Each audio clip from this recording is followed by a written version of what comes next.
many hats and often at the same time. I myself am a Black female flutist, educator, and administrator, yet I had not heard about Antoinette Handy until last year when I was searching for flute music by Black composers in an article by Nicole Poolani and came across her name.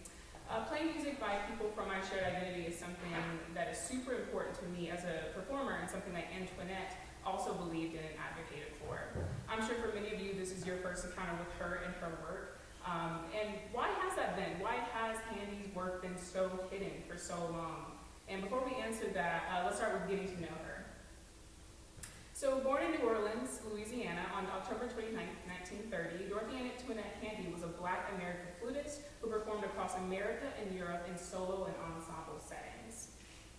For her education, she received degrees and certificates from schools that are still known today for their high caliber of music education, including New England Conservatory, Northwestern University, and the Paris Conservatory. Handy began her orchestral career at the Civic Orchestra of Chicago, then performed with the Paris Orchestra Internationale and the Musica Viva in Geneva, Switzerland while she was in Europe.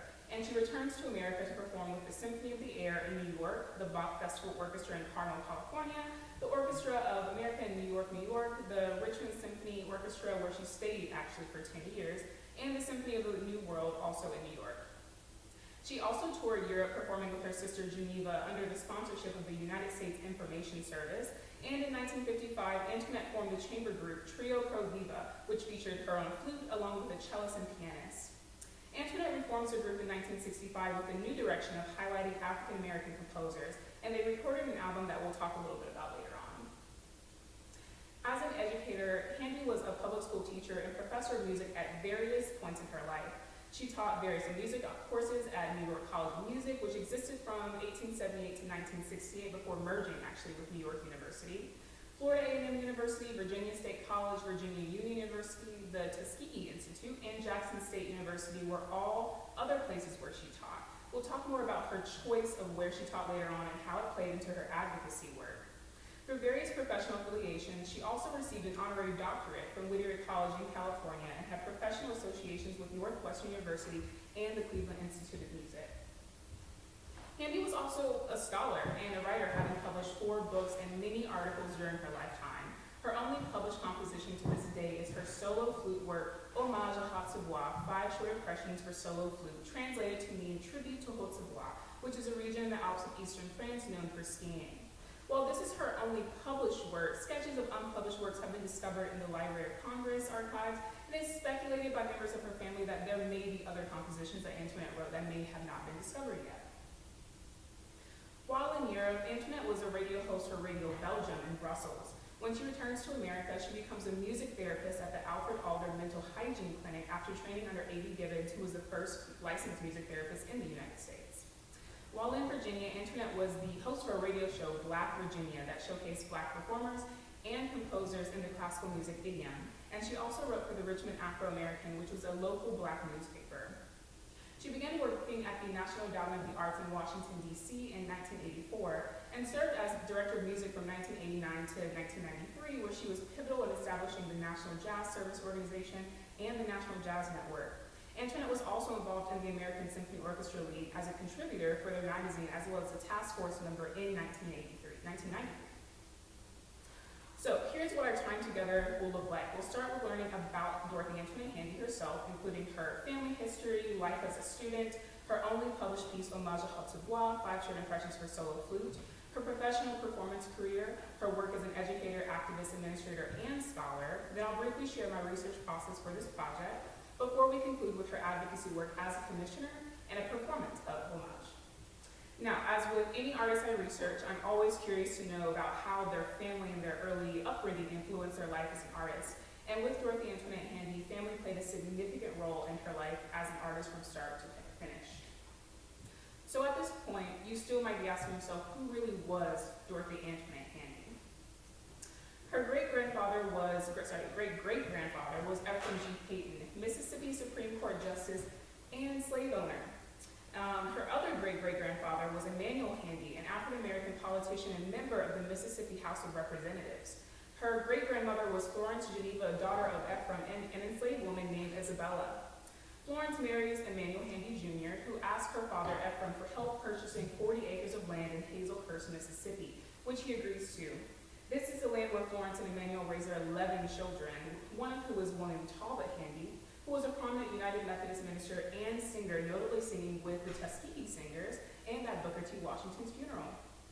He goes on to marry a music teacher, Dorothy Pauline Pleasant, and they have 3 children, William Talbot Jr., Geneva, and of course, Dorothy Antoinette. As we'll discuss in great length, Antoinette was many things. To her family, she was a bit of a rebel, as much of a rebel a black child really can be to be born during Jim Crow and segregation in the South, although this was not a limitation for Antoinette and her dreams. Growing up, everyone in her family learned piano at the age of 5, violin at the age of 6, and only classical music and gospel was allowed to play in their home. After learning all of the band instruments in high school, notably the trumpet, of all things, Antoinette chose the flute for herself, stepping outside of family tradition. This is not the only instance of rebellion that Antoinette displayed. Later in her years, she had an afro. She smoked cigarettes, she listened to jazz music, of all things. And at this time for her family, this was a huge no-no. They only listened to classical music such as Western classical and spirituals. Despite stepping outside of familiar tradition, she still had their support, which played a pivotal role in her success. Antoinette's great niece, Patrice Jones, is an important archivist for Antoinette's life and legacy. When I interviewed Patrice, I had to ask her, how? How did a black woman born in the 1930s go on to play in American symphony orchestras, travel around Europe, and become the director of music for the National Endowment of the Arts? Her answer was very simple. She never thought that she couldn't. Despite all the factors as to why a black woman should have had less than impossible odds to obtain the level of influence that Antoinette Handy had during her lifetime, she did the impossible. The limitations and structures that were put in place to stop her from ever reaching her potential were not a factor for her dreams. But as I learned more about how she was able to reach the heights that she did, these systemic obstacles were still very present in her life. Critical race theory has been a topic of interest within American society, especially during the recent years with the increase and highlighting of the inequitable treatment, abuse, and murder of black and brown people in America. This is not a new phenomenon, but something that has been in play well before even Dorothy Antoinette Handy. Stephen Sawchuck, the assistant managing editor for Education Week, quotes critical race theory's core idea to be that race is a social construct and that racism is not merely a product of individual bias or prejudice, but also something embedded in legal systems and policies. Critical race theory was undoubtedly at play during Antoinette's life, but as I mentioned before, she never let this hold her back from what she knew was hers to have and achieve. She came from a good family whose members all deserved deeper respect and acknowledgement for their contributions to their various fields. She went to some of the most prestigious music conservatories. She was one of the first black musicians in many American orchestras, and her advocacy work for jazz at the National Endowment for the Arts brought more funding for jazz and recognition for jazz musicians like Dizzy Gillespie, who had funding opportunities and national recognition. But again, how have I not heard about her just until this past year? My connection of identity as a black woman with Dorothy Antoinette Handy offers me a shared perspective with her of the existence within the classical music field, which is why I felt so pressed, so bent to understand why I was just discovering her.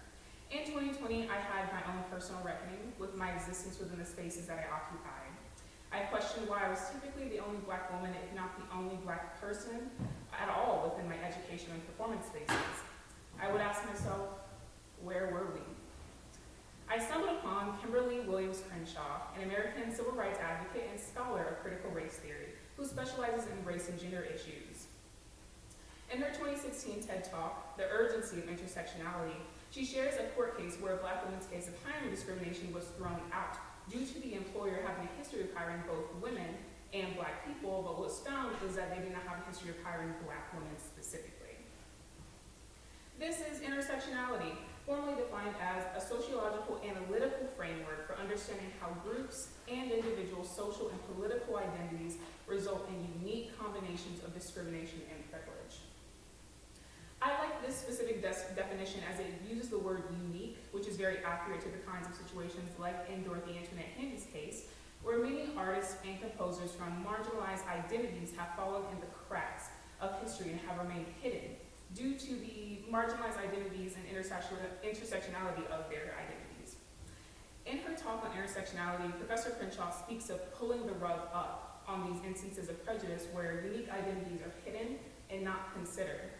By exposing these unique instances of discrimination based on a combination of identities, they can be more easily looked for in future occurrences of discrimination.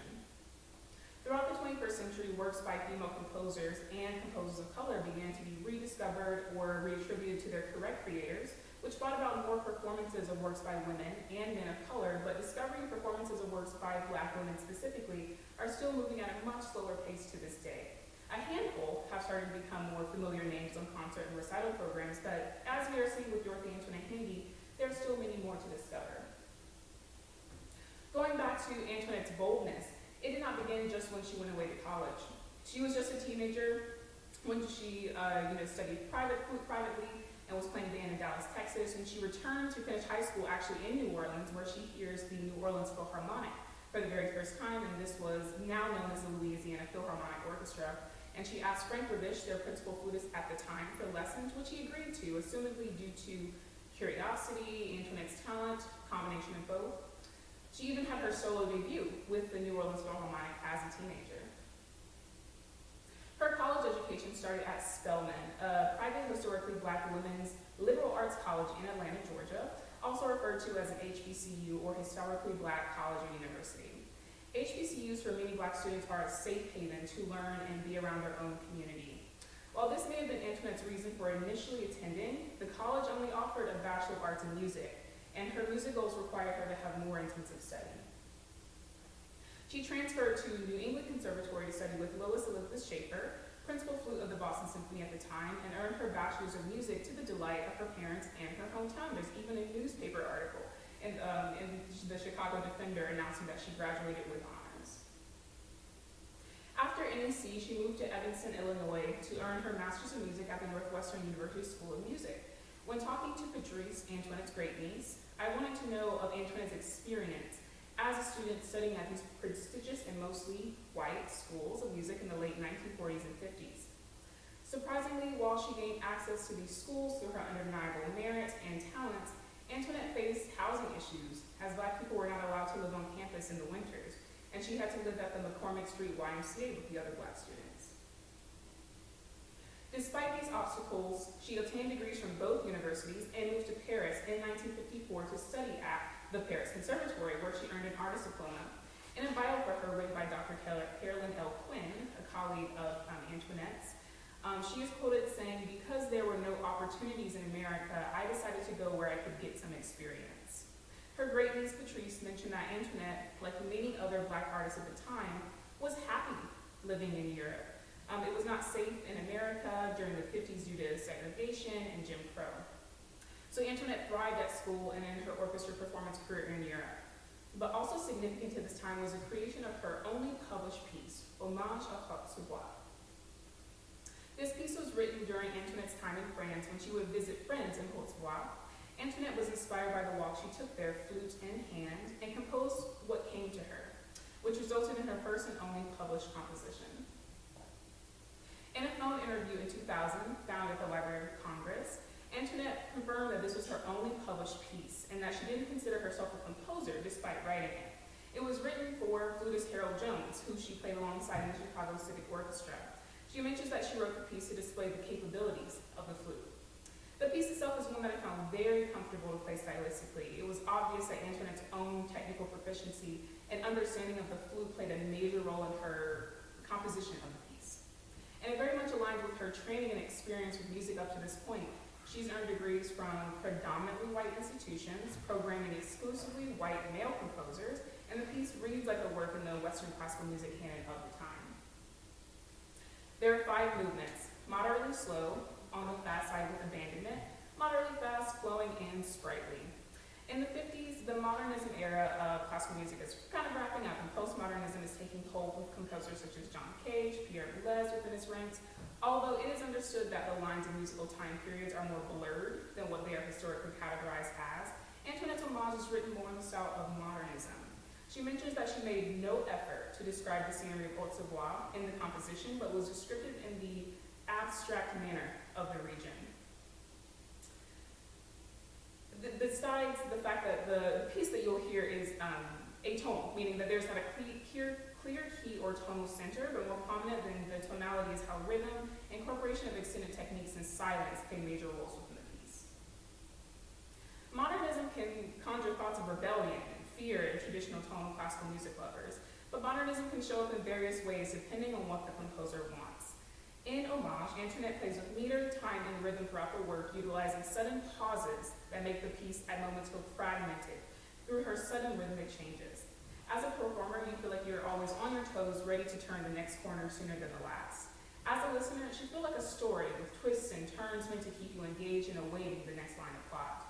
What the content of that story is would be determined by you. In the scan of her original manuscript of Hommage, she makes a note to the performer saying, "Throughout all of the 5 short impressions, players should feel free to stray from the rigidity of the metronomic beats." She does offer metronomic markings for each movement, but this note points to her being more interested in the player seeking to express what they feel with each performance. I would like to offer some brief listening notes for Hommage, as more modern pieces can be difficult to listen to without some context, and sometimes they can still be difficult to listen to even with context. So let's start with the vibe or character of the piece. Often when I approach new music, I like to think about what it pulls from me emotionally. The first movement feels like we are constantly searching for something, and some type of feeling of stability really, which is lacking due to the movement not having an obvious key signature, although we are closer to minor than major tonality. She opens with this figure of a pair of descending major thirds, and at the end of the movement she gives us a sense of wholeness as she brings this figure back. To me, this kind of sounds like a sigh or an exhale.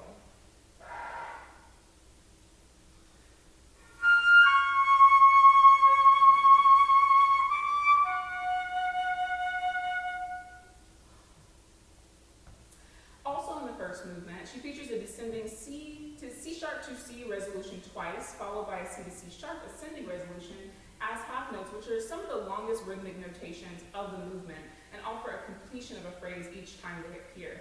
The C to C sharp ascending resolution sets up the movement to develop one last time before it reaches its end. Although she is purposely keeping us in a state of suspense or tension throughout the movement due to its slower metronomic pacing and atonality, it is evident within the form structures that she utilizes throughout the work that Antoinette knew what made a piece feel whole and complete due to her training up to this point. The second movement feels the most jagged and almost anxious to me due to her usage of the caesura throughout the movement, a caesura being a symbol in music that means to pause briefly but abruptly and looks like a railroad track, as you can see here, different than a normal rest or maybe even a fermata because of its abruptness of nature. So Antoinette has these scattered throughout this movement more than others. At the top of the second movement, we open with a sequence that is almost a 12-tone row, but not quite. 12-tone technique is defined as a non-repetitive ordering of a set of pitch classes, typically of the 12 notes in musical set theory of the chromatic scale. The technique was invented by Austrian-American composer Arnold Schoenberg and was created as a replacement for traditional harmony. In these 2 examples in the second movement, you can see that there is almost a 12-tone row, but not quite. There's always 1 or 2 missing pitches from each sequence. Maybe Antoinette was fond of 12-tone technique, but to help with keeping the character of unsteadiness, she never fully completes the 12-tone row.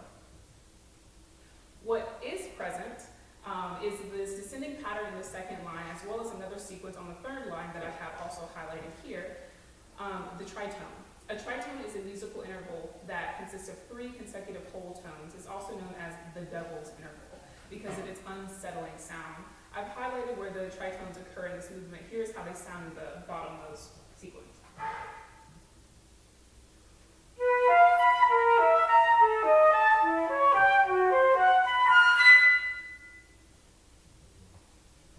As Antoinette herself never offered a harmonic analysis for this piece, I cannot say if her inclusion of tritones is to throw off the feeling of tonality, or if she just liked the way that they sounded. Near the end of the second movement, she brings back the opening sequence with a slight shift that I have highlighted here at the end before the conclusion of the movement, where we see our first extended techniques, which is harmonics. Harmonics are produced on the flute in a similar way as on brass instruments, by fingering 1 note and manipulating the embouchure to produce higher pitches corresponding to the harmonic series.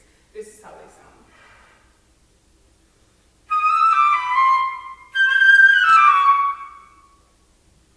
She brings back harmonics at the end of the 5th and final movement as well. sometimes makes me feel a bit uneasy due to her usage of descending chromatics in the opening theme that never fully feel resolved. Here's how this opening theme sounds.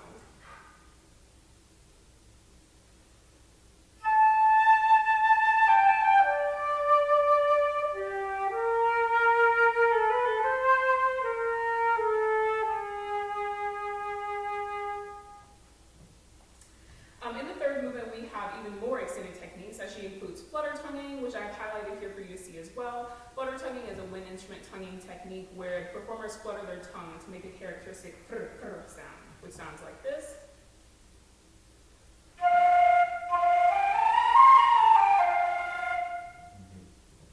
You can also think about it as rolling your R's. She also includes a passage of whole tone scales, which can be seen here, and just adds a new and interesting color to this otherwise heavy sounding movement. Immediately following this is another sequence of notes that's almost a 12-tone row, but is missing a C natural to complete it. She brings back the opening phrase, which ends on this very heavy sounding A flat, which by itself is not much to talk about, but it does parallel the end of the fourth movement, where the A flat returns, but is within, you guessed it, another tritone sequence. Another tritone can be seen also in the opening of the fourth movement. It can be argued again that Antoinette purposely included these tritones in order to throw off any feeling of tonality to the movement, but again, she may have just liked how they sounded. Maybe it was a combination of both. The fourth movement in general has a sense of swaying, as it is a waltz, and she uses a 6/8 meter throughout most of the movement. If while listening you feel like you want to dance, maybe that's what Antoinette intended. Now we arrive at the final movement, which feels very light and has more of a major feeling of tonality. The swirling patterns in the opening phrase also gives the movement a sense of whimsy, as if fairies are at play. This is the only movement where Antoinette uses a loose form of the A-A-B-C coda, as the opening phrase repeats, as you can see with the brackets, here followed by a new section of material and a shorter ending section that feels like a fun tag. We also see more flutter tonguing added to the sense of whimsy. There is another tritone included in the B section after the repeat of the opening phrase, as highlighted here just to unnerve us one more time, even in the most traditionally tonal sounding movement. She also includes harmonics again in the coda at the end with an E flat Lydian scale pattern, here realized as an A natural, which serves to add one final bright layer of color as the piece concludes. Ultimately, while this piece was a gift from Antoinette to a friend, it added to the conversation that was happening within the classical music field during this period, which was all about pushing the boundaries of what came before. And as you will see as we continue talking about Antoinette this evening, this desire to push boundaries only grew stronger for her. I hope that brief portrait that I have painted of this piece has given you something to listen for later on. And if anything, I hope that you were able to lean into the music and notice how it makes you feel. And this evening's program will conclude with a performance of Hommage, where you can follow along with the score as we enter Antoinette's musical year in 1955. So, after her studies in Paris, Antoinette then goes on to join her sister Geneva in the Music Viva Orchestra in Geneva, Switzerland, and goes on a 9-city tour in Germany, which is sponsored by the United States Information Agency. These tours mainly consisted of very standard Western classical music repertoire at the time, and are also where we begin to see the chamber ensemble of flute, cello, and piano become quite prominent in Antoinette's performance career. As I mentioned before, Antoinette was thriving in Europe and getting many more playing opportunities to the point where she thought of not ever returning home, which was not an unusual thought for Black Americans who found success in Europe. During this time in America, Jim Crow was still in effect, and many African-American artists were restricted from performing and earning a living and taken advantage of and mistreated due to racism and prejudice. In Europe, on the other hand, Black Americans were able to perform freely and had lucrative careers, which was Antoinette's experience. But something was pulling Antoinette's attention back home. The 1950s was a significant decade in American music history itself, with the rise of rock and roll, the revolution of jazz with artists like Miles Davis and John Coltrane and Ray Charles finding success in the blues. There's no doubt that Antoinette saw this as an opportunity for Black Americans to find success in classical music field in America as well. So following this hope for equity back home, Antoinette moves to New York and is pivotal in the movement for integration of American symphony orchestras. She performs with the Symphony of the Air under conductor Leopold Stokowski, formerly known as the NBC Symphony Orchestra, founded by the Italian conductor Arturo Toscanini. Leonard Bernstein also worked with the Symphony of the Air from time to time. During her time at the Symphony of the Air, there was an incident of racial discrimination where the entire percussion section protested against Antoinette and other Black musicians being let in and refused to perform with them, which resulted in Antoinette, along with the other Black musicians, being let go. Following this incident, the Urban League of New York did an investigation on racism in American symphony orchestras, and it wouldn't be surprising if, while her name is not mentioned in the report, Antoinette may have played a pivotal role in this fight for equity on behalf of Black musicians, which is supported by the fact that she later went on to work with the League of American Orchestras to advocate for integrated orchestras, which we will discuss in time. While she was still in New York, Antoinette also performed with the Symphony of the New World, which was the first racially integrated orchestra in the United States. They made their debut at Carnegie Hall on May 6, 1965, under the baton of conductor and civil rights activist Benjamin Steinberg. While Antoinette was making a career for herself in the orchestral field, her chamber music performance began to develop into something even more profound. Trio Pro Viva was Antoinette's official flute, cello, and piano ensemble. The cello and piano positions were occupied by various musicians over the years, but Antoinette remained stable. The trio did their debut tour at 4 Southern colleges in 1965. The trio's presence on campuses often sparked students and professors alike to begin research endeavors into music by Black composers, as that is what the Trio Pro Viva's repertoire consisted of exclusively at this time. In 1972, Trio Pro Viva released their first and only album, Contemporary Black Images and Music, for the flute, featuring D. Antoinette Handy on flute, Ronald Lipscomb on cello, and Gladys Perry Norris on piano. This 11-track album features commissions of new works by 10 Black composers. And this is also where Embiid Smith Moore comes into play in Antoinette's life, who we will come back to at the end. In 1965, the trio consisting of Antoinette, her sister Geneva on piano, and cellist Anthony Elliott performed many of the works from their album at the Minnesota Black Composer Symposium in Minneapolis. Trio Pro Viva continued performing with Antoinette as its flutist and manager until the mid-1980s, which I only know due to correspondences between her and past members stating that she would like the trio to continue, as long as they acknowledged her as founder on their programs. This is a model of the successful chamber music ensembles that we have seen with the Grammy Award-winning group Amani Winds, when their flutist and founder, composer Valerie Coleman, stepped away from the group to pursue composition and solo performing. Antoinette wanted the group to continue its work, but it was time for her to move on. During this time period, Antoinette was also teaching abundantly. Her primary teaching areas included music history, music theory, arranging, and instrumental coaching of various ensembles. She taught at the Tuskegee Institute in Tuskegee, Alabama. She taught history and served as department chairman at Jackson State University. She taught at Virginia State, Virginia Union, and Southern University. She exclusively taught at HBUs for the majority of her life, which was another form of her advocacy, but also spoke to the hiring barriers she faced as a Black woman.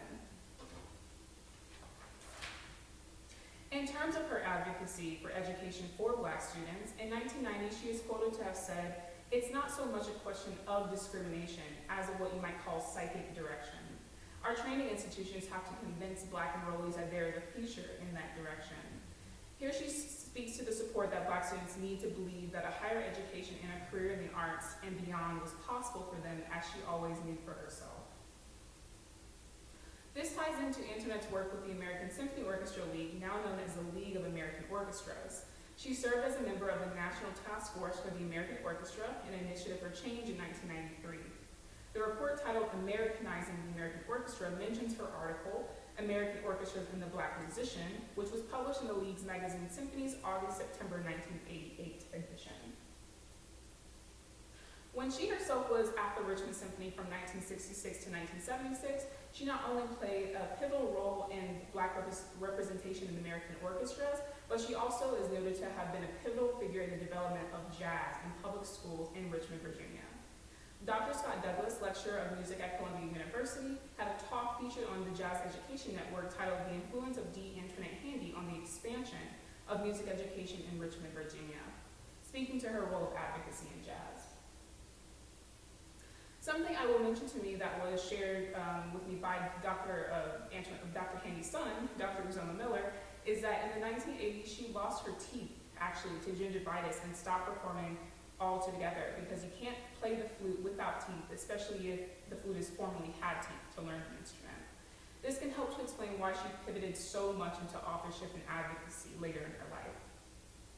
So Antoinette moves to Washington, D.C. in 1984 to begin working for the National Endowment for the Arts, which Uzoma admitted he did not understand the significance of at the time as a child.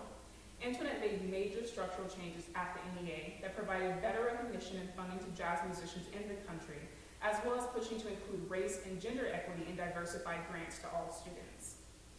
When she served as director of music beginning in 1989, she notably enhanced many of the jazz programs and was pivotal in establishing both the National Jazz Service Organization and the National Jazz Network. Antoinette often used her platform to uplift jazz musicians and the genre as a whole. While in Virginia, Antoinette hosted the radio show Black Virginia that highlighted Black musicians. An example of the discussions on advocacy Antoinette was having during this time can be found in this clip where she and her guests speak to the role the industry plays within genre categorization, showing resistance to these categorical restrictions as early as the 70s. In this clip, Antoinette begins by speaking to how jazz musicians are not seen as musicians and how music is dichotomized. You will also hear interjections by musicians Janice Robinson and Ani Sharon Freeman. Feel free to follow along on page 2 of your handout with the transcript. Hesitant to bring this out because many of us think that the jazz musician is not a musician. It's so unfortunate, I feel, that we have to dichotomize music just as we dichotomize the arts. And I think that I personally see a trend maybe away from this. Do you see that kind of trend? That maybe we're going to eventually be able to talk about music as music and not classical music, long-haired music, jazz, rock. But the industry hurts us, though, doesn't it? Oh, yes. They thrive on those categories because they can say, okay, we have rock and we're going to shoot it to this particular audience. So that definitely means a lot to them. I look forward to the day when good music is good music. Because the criteria is the same, isn't it? Good music. In reality, you shouldn't be many times in the field, but as you said, they tend to break it down, and if you're a jazz musician, you can really forget it.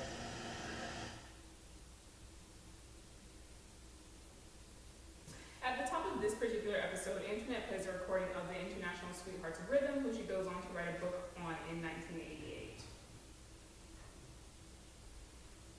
All 4 of Antoinette's published works center Black musicians. It was obvious that she felt the need to write the stories of Black musicians down for preservation. I can only imagine how many works of Black artists have been forgotten, destroyed, or remain hidden due to the lack of preservation. 2 of Antoinette's books also center on jazz, which she enjoyed all of her life and made pinnacle of her career to advocate for. As I was doing research at the Library of Congress earlier this year, I discovered articles and papers written by Antoinette that I had never seen or heard of before. Some of these papers were for commencement ceremonies and conference speeches, and others were published in academic journals, including the Western Journal of Black Studies. In addition to these papers, I also found survey materials that she herself, or in collaboration with other researchers, conducted. Some of these surveys were how she received information to add to her books, such as Black Women in American Bands and Orchestras and Black Conductors. But there were also surveys conducted in public schools she taught at for periods of time about Black music. Antoinette saw the significance in what the youth thought about the arts and taught arts entrepreneurship classes in public school and colleges to further foster curiosity and offer knowledge to young Black students about possible careers in the arts. This calls back to her earlier quote of Black students needing to know they have options of careers within the arts field. It was not only important for Antoinette to help foster the next generation of Black artists, she knew that preserving the past was just as significant. In her collection at the Library of Congress was countless scores by Black composers for varied instrumentation and press clippings and articles about Black musicians and composers, conductors, art, and society. I cannot emphasize the significance of her personal collection of scores and what a gift she has left us with. Much of the music in these collections were new to me, and I'm sure would be new to most of you as well. And we only have them because Antoinette saw the value in preservation of works by Black composers. Other gems I found during my research were correspondences between Antoinette and well-known Black musicians and scholars such as William Grant Still and Eileen Southern. She was constantly in touch with and partnering with very well-known Black composers and artists, but she herself is not among the easily recallable names within our collective historical musical mind. I ask again, why was Antoinette and her work seemingly hidden and forgotten due to time? Surely she was not forgotten by the people who knew her personally and professionally, as she had a significant impact when she was alive and made quite the impression on anyone she met. So historically, why is she not mentioned within musicology courses or flute conventions or in the arts administration sector or within the chamber music realm? Or maybe some of you are already seeing where I'm headed with this. Not being well known herself due to not being just one specific type of thing, Antoinette's own intersectionality hid her from history. She wasn't just a composer, jazz advocate, concert soloist, or author. She was all of these things, and historically, people are categorized as one thing, even if they do many other things. What do you do when someone is so many things at such a high level? In Antoinette's case, you are a single line in many people's story, a thread that I am thankful to have been able to find and follow to what is now a more full canvas of her impact and what is already her legacy. I consider this presentation and sharing this knowledge with you all as a form of advocacy. I also want to share how I went about doing my research to show how accessible this was for me and could also be for you. I started with discovery. As I mentioned earlier in the presentation, I first discovered Antoinette Handy and her piece Hommage in an article by Nicole Polanyi. To this day, it still be a challenge to find and purchase music by underrepresented composers due to lack of preservation, cataloging, and publishing efforts. I went to listen to the only recording on the internet by Flutist Liz Marshall and saw that Patrice, Antoinette's great niece, commented on the video mentioning her familial connection and expressing her thanks to Liz for performing the piece. This brings me to contact. I searched Patrice and contacted her through social media, asking to schedule a Zoom interview. Patrice responded and graciously agreed to meet with me to talk about her great aunt's legacy. She was very gracious with her time and met with me to talk about her great aunt's legacy. And ultimately, I realized how much there was of Antoinette and her legacy to speak on, which is when I decided to make her the topic of my lecture recital. With help from Patrice and both Dr. Scott Douglas and Sultana Isham, who were focusing on other specific aspects of Antoinette's life, I began to research deeper and found my own pieces of scattered information on Antoinette's education, flutistry, and orchestral involvement. Researching also included archival work, where many of the images you saw today were from. I had the privilege to go through the Handy collections at the Library of Congress in Washington, D.C. earlier this year and found a plethora of information not only of her, but on many Black musicians. There are currently 37 boxes of unprocessed content on her that have still not been properly archived. That brings me to my last point of compiling and organizing.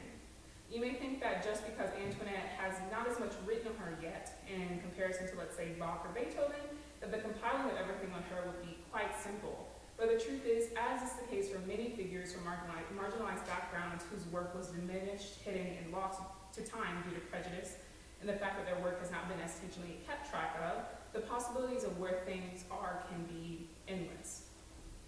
But as my dissertation will be a continuation of this work, I hope to offer a significant source for Antoinette's life and legacy. Advocacy was prominent throughout Antoinette's story. It appears in what she chose to perform, where and who she taught, the books she wrote, and the work she did in spaces where decisions were made. But she also advocated in a way that many people may gloss over, through commissioning. In order for there to be more works by Black composers, those works have to be created, and Antoinette understood this. Undine Smith Moore was an American composer and pianist who was often referred to as the dean of Black women composers. Most of her compositions are vocal music in the genre of Negro spirituals and folk songs. Antoinette saw Undine's work and pushed her to compose instrumental works, which resulted in Undine's Afro-American Suite, commissioned by Antoinette for Trio Pro Viva, written in 1969. Luckily, this is one of the pieces where we actually have a recording of Antoinette playing. Following my performance of Handy's Hommage à Haute, Savoie, and as you exit this evening, feel free to stay and enjoy a recording of Dorothy Antoinette Handy and Trio Pro Viva's recording of Undine Smith Moore's Afro-American Suite. As we end, I would be remiss if I didn't give thanks to the people who supported me and helped make tonight's lecture possible. Thank you to Patrice Jones, Antoinette's great niece, for sharing your family's history and your time with me for this project. Thank you to both Sultana Isham and Dr. Scott Douglas for sharing your own specialized research with me. Thank you to Dr. Uzoma Miller, Antoinette's son, for sharing stories of your mother and the human she was with me. And thank you, of course, to my professor, Donna Shen, for being along with me at every step of this process. I felt a very deep connection to Antoinette Handy immediately upon discovering her. But the more I learned about her, the closer to her I felt. Personally, I have never been fulfilled by just being one thing. My passions continue to grow. I tend to have new interests each week. But like Antoinette Handy, I see the many ways I can have impact in my lifetime, and I can only dream of having half the impact she had. I am proud to give this lecture recital as the last recital within my degree, and I'm happy to have found Antoinette Handy and her work to be able to uplift it in hopes that more people will be curious not only about her, but also the many other hidden composers who have yet to be discovered. Through this kind of work, we can further deconstruct the patterns and cycles in which some identities remain hidden within, and intersectionality, critical race theory are lenses through which we can understand this more.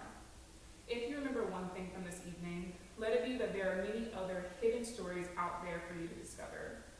Thank you for being here with me this evening. Please enjoy this performance of Dorothy Antoinette Handy's Hommage à Haute Savoie, where I hope you allow yourself to search, sway, or even feel uneasy.